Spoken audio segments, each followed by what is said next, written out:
ارباب شوفي دا نقوم کار دا شی ونسه.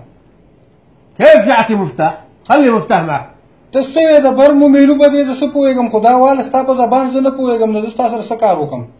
لا حول الله. ايش بغيت؟ ايش بغيت؟ ته څه زه ستا په خبره نه پوهېږم. ليش ليش څه ده؟ يريد يكنسل الإقامة؟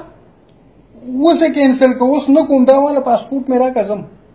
يلا بكرة الصبح تعال. تعال يلا هجرة وجوازات. اوس یې راکړه اوس ځمه. شو الحين أنت؟ ستا زه په خبرو نه پوهېږم ته څه وې؟ يعني ما يريد يشتغل؟ زه کار کوم خو ستا په خبرو نه پوهېږم نیکه. شغل ما يريد؟ ليش يعطي المفتاح؟ هذا الكلام ما في معلوم. لازما خلي مفتاح.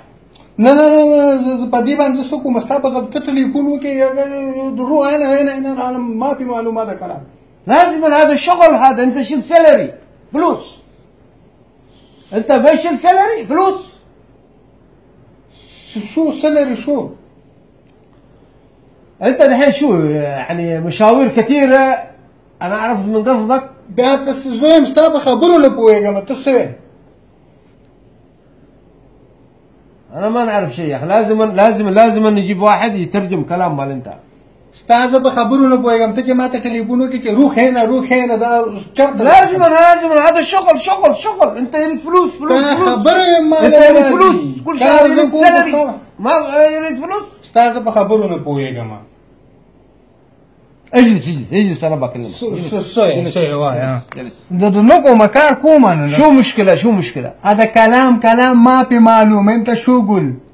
انا لازم اكلمك بالعربي وانت لازم تتعلم عربي شوية لانه انا كلام مال انت انا ما يعرف. مورو پلار کی زما دی پاکستانی دی عربيان نه دي زه په عربي څه پوهېږم. انت شوف سوي تليفون نفر باكستاني في معلوم عربي تمام.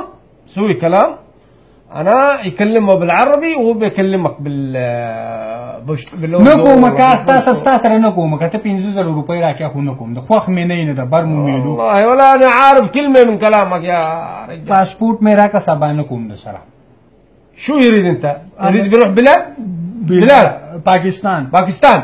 خلاص سوي ترتيب انا كنسل اقامه مال انت ودي. كله بيكنسل. الحين عندنا بكره مش خلي يوم الاحد لا يوم الاحد. وزم وسو نقوم د سره لکه په جهنم کې چې اوسېږم داسې بدرا باندې لګي. طيب ايش تبغى نسوي له؟ نقوم کار نه بس. ولا انا عارف شيء. ګاړه دې بهر ولاړ نه. نقوم د سره نو. ستا په خبره زه نه پوهېږم چې زه لاړ شم ته ټلیفون وکړې دا شو والله مصيبه. نقوم د سره بس خلاص. سلام علیکم نقوم.